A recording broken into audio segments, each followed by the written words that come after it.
Bismillahirrahmanirrahim. Assalamualaikum warahmatullahi wabarakatuh. Waalaikumsalam warahmatullahi wabarakatuh. Alhamdulillahirabbil alamin.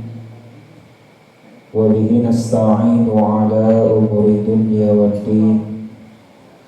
Wassalatu wassalamu ala asrafil anbiya'i wal mursalin Sayyidina wa maulana Muhammadin wa ala alihi wa sahbihi ajma'in, amma ba'd. Puji syukur kita panjatkan kepada Allah Subhanahu wa ta'ala.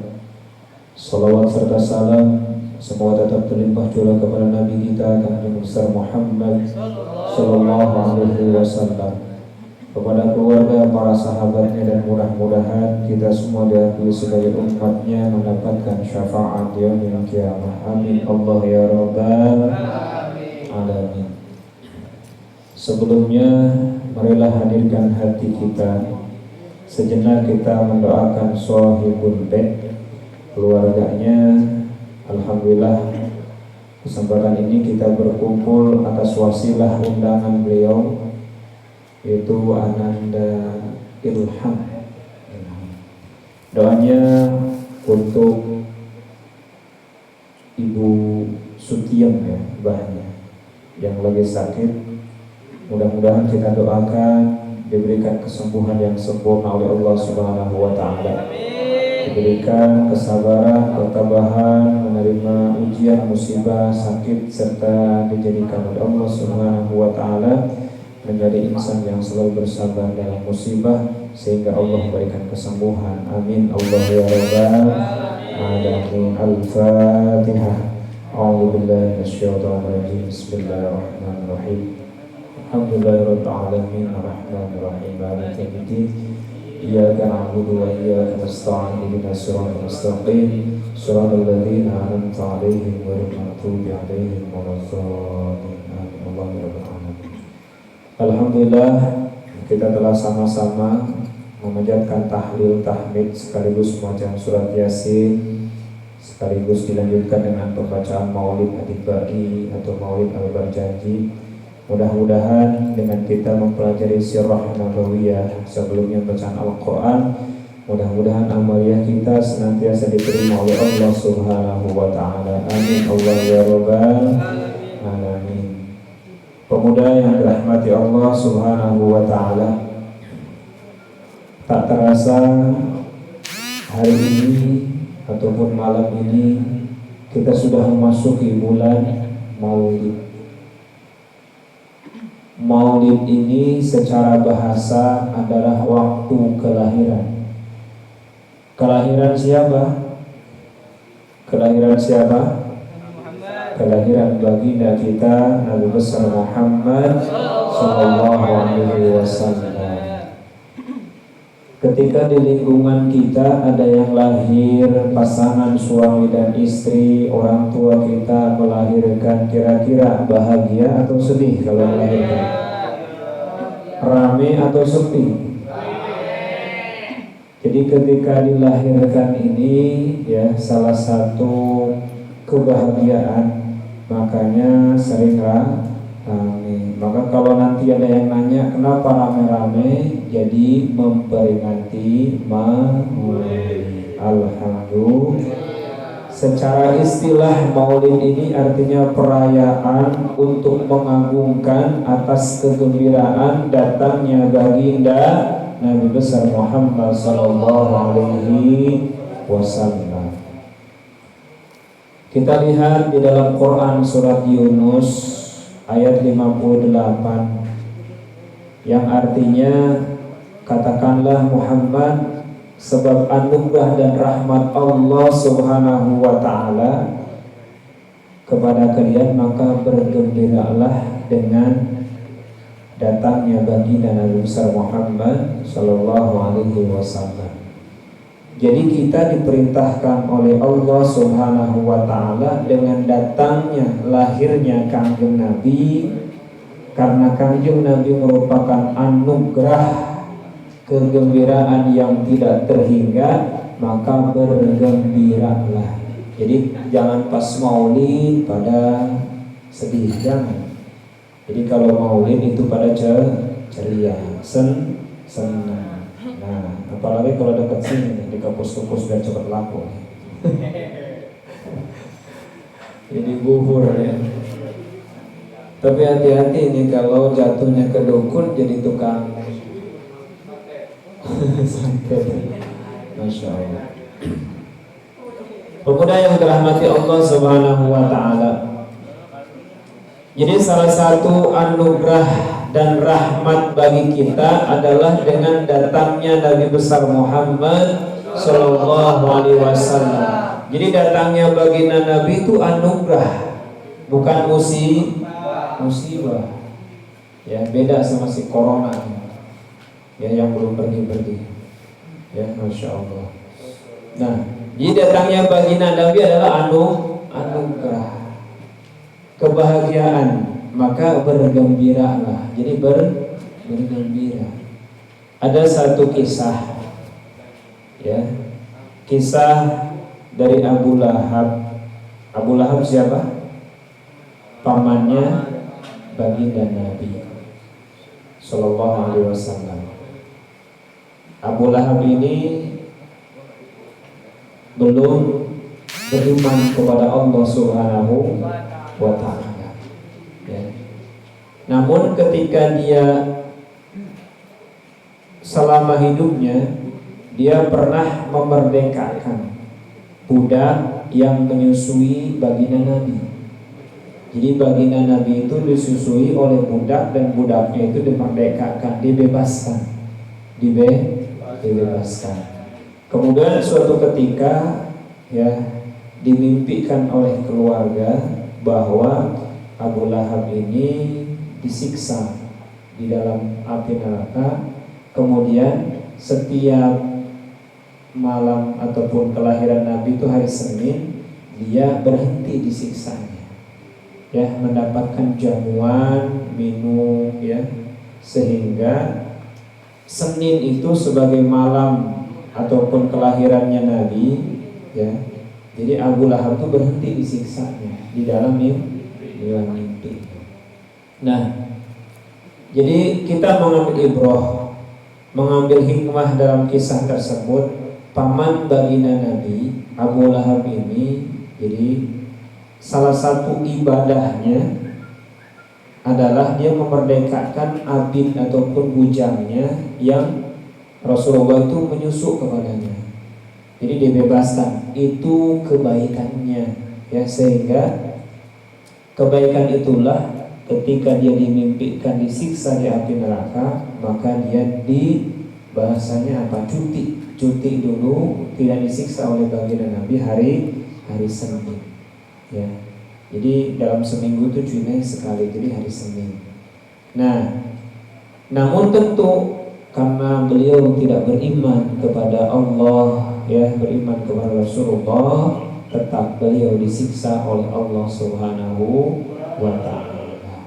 Namun pembelajarannya bagi kita adalah yang tidak mengimani Allah saja, ya, ketika dia berbahagia, bergembira lahirnya baginda Nabi, kemudian ya memberikan satu kesempatan Nabi menyusui dengan leluasa, budaknya dia bebaskan untuk menyusui Nabi, maka siksaannya ditangguhkan, ataupun pas Senin itu dia cuti, tidak disiksa oleh Allah Subhanahu wa Ta'ala.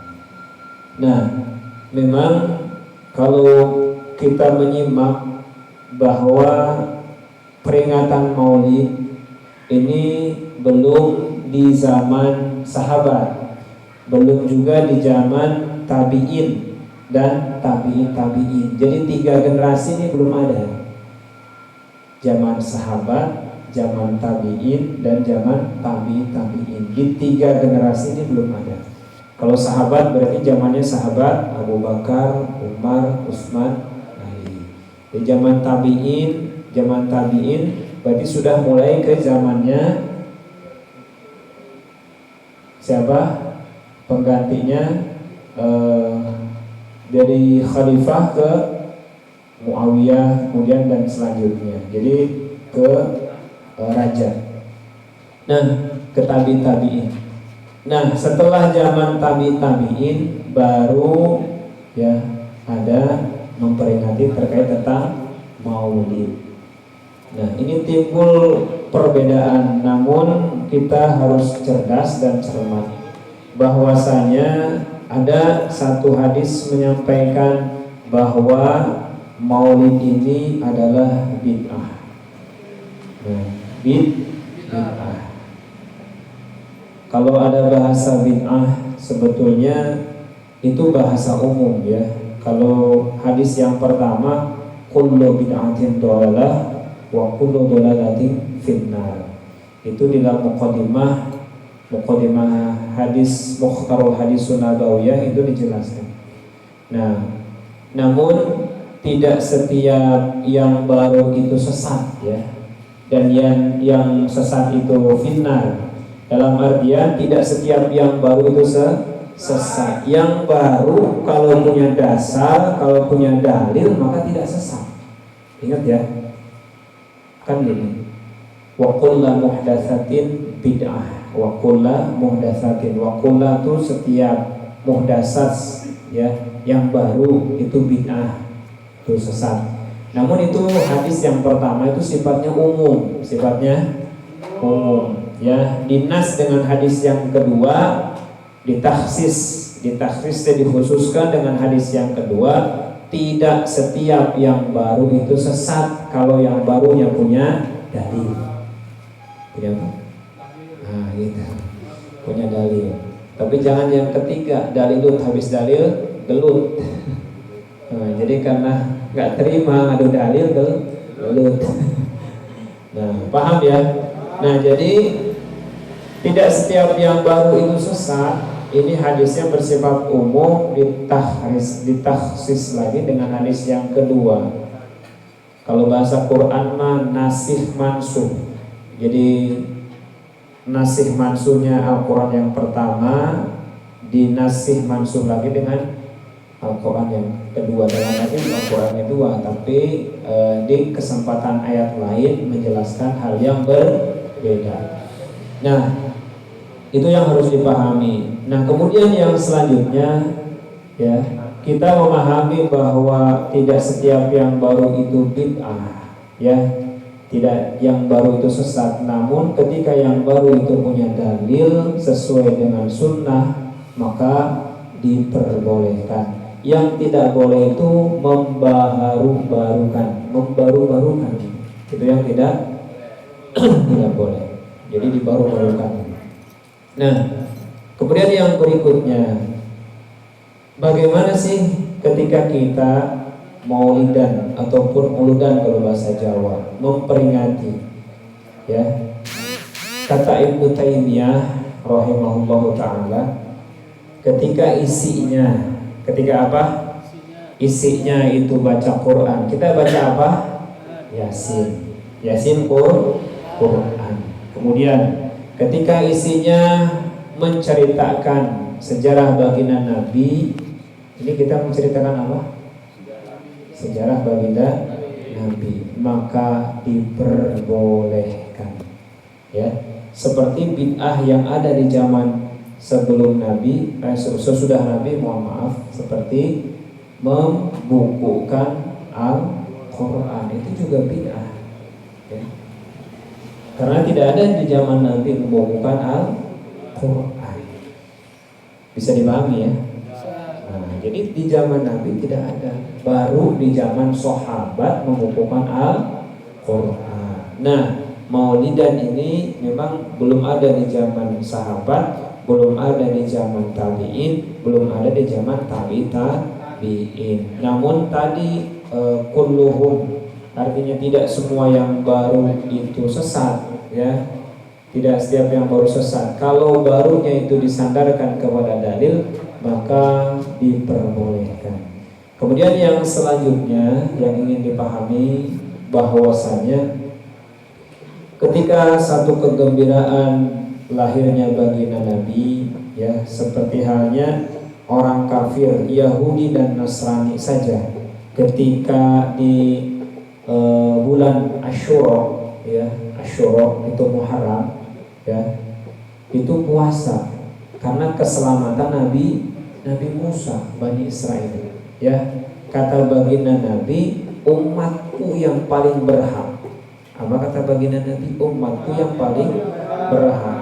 Bani Israel itu umatnya puasa, gembira karena selamatnya Nabi Musa dari Fir'aun. Sehingga baginda Nabi pun menyampaikan, sesungguhnya lebih utama adalah umatku yang juga bergembira atas keselamatan ataupun kelahiran baginda Nabi.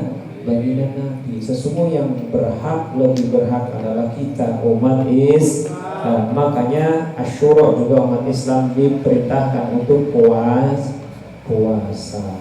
Namun puasanya tentunya jangan satu hari pas hari itunya, biar membedakan antara Yahudi dengan Islam. Bisa dipahami ya?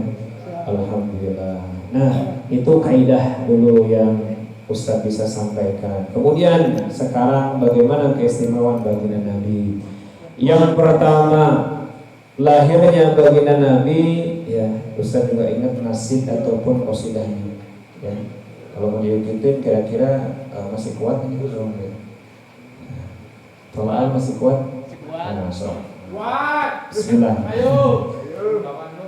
Assalatu wassalamu alaika ya Rasulullah, ya Rasulullah. Assalatu wassalamu alaika ya Habibullah, ya Habibullah. Tala'al badru alaina min thaniyatil wada, wajaba syukru alaina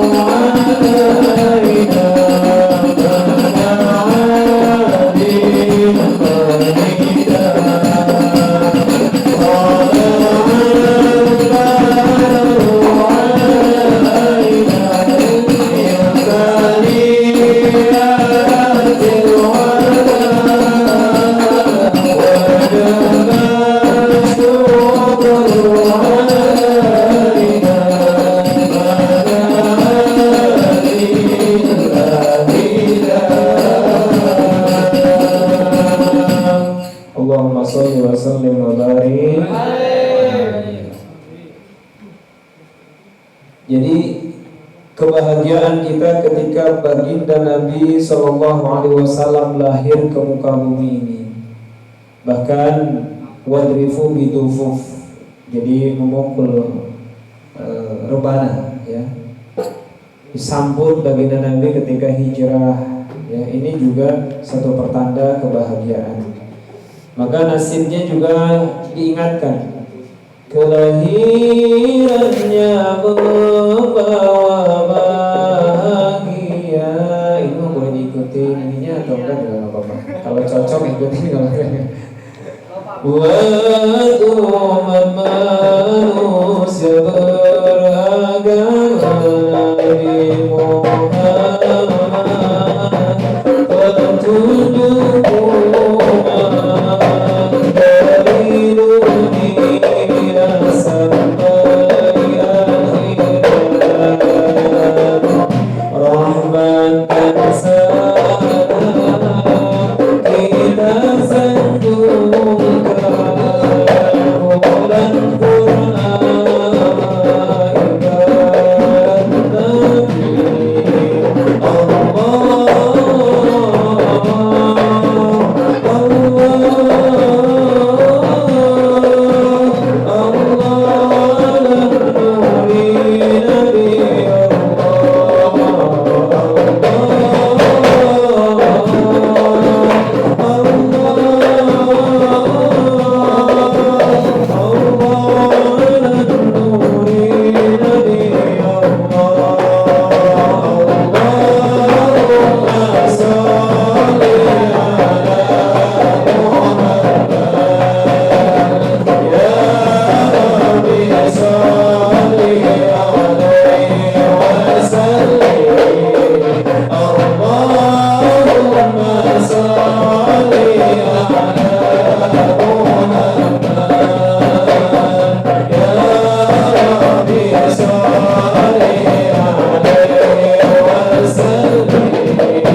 jodohnya. Kira-kira tadi bisa, alhamdulillah. Jadi luar biasa. Yang pertama, hikmahnya dilahirkan baginda Nabi api Majusi yang ratusan tahun itu nyala. Ternyata ketika lahirnya baginda Nabi parum padam, mati listrik. Jadi api yang disembah oleh Majusi beratus-ratus tahun tidak pernah padam. Kehujanan, keanginan, ya hujan mau besar, angin yang menghembuskan walaupun begitu besar tidak pernah mati, tidak pernah padam. Tapi ketika lahirnya baginda Nabi, api tersebut parum. Ya. Jadi itulah keistimewaan baginda Nabi SAW. Bukan hanya itu saja, keistimewaan lahirnya baginda Nabi, ya. Yang kedua adalah syaitan laknatullah alaih yang biasanya hilir mudik naik ke aras ataupun ke langit, yang bolak-balik ke atas ke bawah, ya, ke langit, mencuri berita-berita yang terjadi kepada manusia yang disampaikan kepada kahin, dukun, tukang ramal, paranormal. Ternyata saat dilahirkannya baginda Nabi tidak bisa menembus, ya, kolam ataupun tulisan. Jadi tidak bisa menembus. Jadi mencuri nasibnya seseorang itu tidak bisa ketika dia lahirnya baginda Nabi SAW. Jadi lamun ayeuna, kalau sekarang dia bisa melihat hanya bisa meraba-raba saja. Ya. Jadi bendernya satu, bohongnya jadi dapat bocoran gitu ya. Kira-kira ini si fulan bin fulan jodohnya ini, meninggalnya ini, bahagianya ini. Kemudian sebelum baginda Nabi lahir, hilir mudik sering lihat tulisan kolam ataupun tulisan. Ya, kolam itu tulisan. Tulisannya nasib seseorang. Nah, ketika baginda lahir maka tidak bisa lagi melihat kepastian ataupun ketentuan yang manusia. Kemudian bukan hanya itu saja, lahirnya baginda Nabi SAW adalah mulai saat itu seperti teduh, ya, hujan tidak, tapi teduh, tidak panas, ya. Bisa dipahami? Bisa? 3 paham? 3? Alhamdulillah. Kalau 3 paham dikasih 10. Kalau 3 paham dikasih 10. Itu waktu lahirnya. Sekarang keistimewaan itu waktu lahirnya. Waktu mau lahirnya, belum lahir. Waktu mau lahir.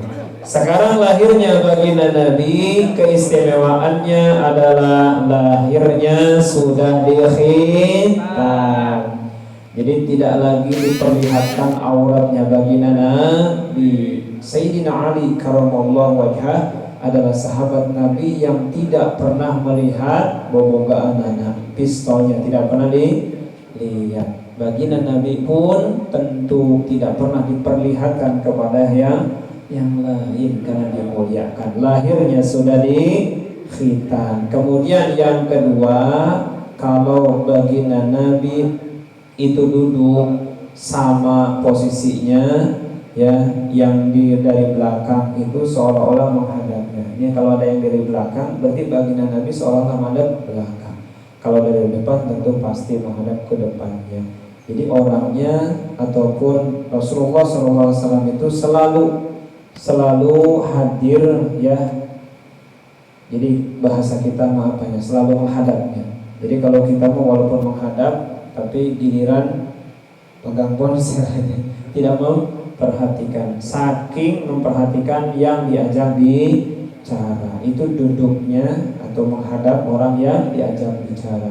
Kemudian kalau duduknya baginda Nabi beserta orang yang tinggi, Nabi bahunya paling tinggi. Beserta orang yang pendek tentu Nabi paling tinggi, menandakan kemuliaan baginda Nabi. Kemudian yang selanjutnya, binatang itu tidak pernah lari kalau didekati Nabi. Kalau kita malam minggu nyamperin ayam, ayamnya lah lari dan mau dipotong, ya betul. Ya, ayam ataupun binatang tidak pernah lari kalau didekatin baginda Nabi. Kemudian ya lari